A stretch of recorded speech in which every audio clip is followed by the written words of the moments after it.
ಎಲ್ಲ ನನ್ನ ಪ್ರೀತಿಯ ಸೆಲೆಬ್ರಿಟಿಗಳಿಗೆ ನಮಸ್ಕಾರ ಹೇಳಲ್ಲ, ಇಲ್ಲ ಥ್ಯಾಂಕ್ಸ್ ಹೇಳಲ್ಲ, ಧನ್ಯವಾದ ಹೇಳಿದ್ರು ಏನೇ ನನ್ನ ಪದ ಯೂಸ್ ಮಾಡಿದ್ರು ಕೂಡ ತುಂಬ ಕಮ್ಮಿ. ಯಾಕಂದರೆ ನೀವು ತೋರಿಸಿರೋಷ್ಟು ಪ್ರೀತಿ ಅಭಿಮಾನ ಇನ್ಯಾವತ್ತೂ ಅದನ್ನು ಅದು ಯಾವ ಥರ ರಿಟರ್ನ್ ಮಾಡೋದು ನನಗೂ ಗೊತ್ತಾಗಲ್ಲ. ಒಪ್ತೆ ಕಡೆಯ ಒಪ್ತೆ. ನಿನ್ ಮನಸ್ಸು ಎಷ್ಟು ಪರಿಶುದ್ಧವಾಗದು ಅಷ್ಟು ನೀ ಚೆನ್ನಾಗಿ ಬದುಕ್ತೀಯ. ಬಟ್ ಇವತ್ತು ಆ್ಯಕ್ಚುಲಿ ಇಲ್ಲಿ ಕೂತ್ಕೊಳ್ಳೋಕ್ಕಾಗಲಿ ಹೇಳೋಕ್ಕಾಗಲಿ ಒಂದೇ ಒಂದು ರೀಸನ್ ಏನಂತಂದರೆ ಈಗ ಆ್ಯಕ್ಚುಲಿ ಬರ್ಡೇ. ಯಾಕಂದರೆ ನೀವುಗಳು ತುಂಬ ಆಸೆ ಪಟ್ಟಿದ್ರಿ, ನನಗೂ ತುಂಬಾ ಆಸೆ ಇತ್ತು. ಯಾಕಂದರೆ ಪ್ರತಿಯೊಬ್ಬರನ್ನು ಮೀಟ್ ಮಾಡಿ ಥ್ಯಾಂಕ್ಸ್ ಹೇಳೋಣ ಅಂತೇಳಿ.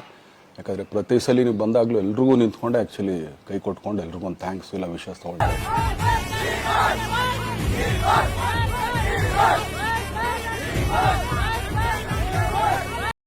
ಬಟ್ ಈ ಸಲ ಒಂದೇ ಒಂದು ಪ್ರಾಬ್ಲಮ್ ಏನಂತಂದರೆ, ಏನೋ ದೊಡ್ಡ ಪ್ರಾಬ್ಲಮ್ ಅಂತ ನಾನು ಹೇಳ್ತಲ್ಲ, ನನ್ನ ಹೆಲ್ತ್ ಇಶ್ಯೂ ಅಷ್ಟೇ, ಇನ್ನೇನೂ ಇಲ್ಲ.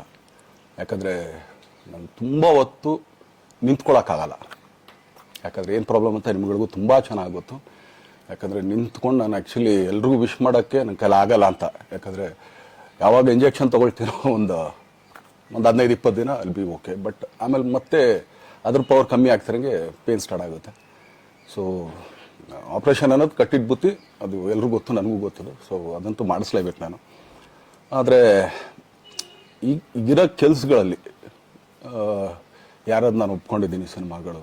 ಸೊ ಯಾಕಂದರೆ ನಾನೆಲ್ಲ ನನ್ನ ನಿರ್ಮಾಪಕರಿಗೂ ಥ್ಯಾಂಕ್ಸ್ ಹೇಳೋಕ್ಕೆ ಇಷ್ಟಪಡ್ತೀನಿ. ಯಾಕಂದರೆ ಇಷ್ಟು ದಿನ ಕಾದರು. ಸೊ ಅದೊಂದು ರೀಸನ್ಗೋಸ್ಕರ ಅವ್ರುಗಳು ಆ್ಯಕ್ಚುಲಿ ಇಷ್ಟು ದಿನ ಕಾದಿದ್ದಾರೆ. ನಾನು ಅವ್ರುಗಳಿಗೆ ಅನ್ಯಾಯ ಮಾಡಬಾರ್ದು. ಯಾಕಂದರೆ ಅವರು ಒಂದು ಏನೇನೋ ಪ್ರಾಜೆಕ್ಟ್ಗಳು ಅಂದ್ಕೊಂಡಿರ್ತಾರೆ ಅಂತೇಳಿ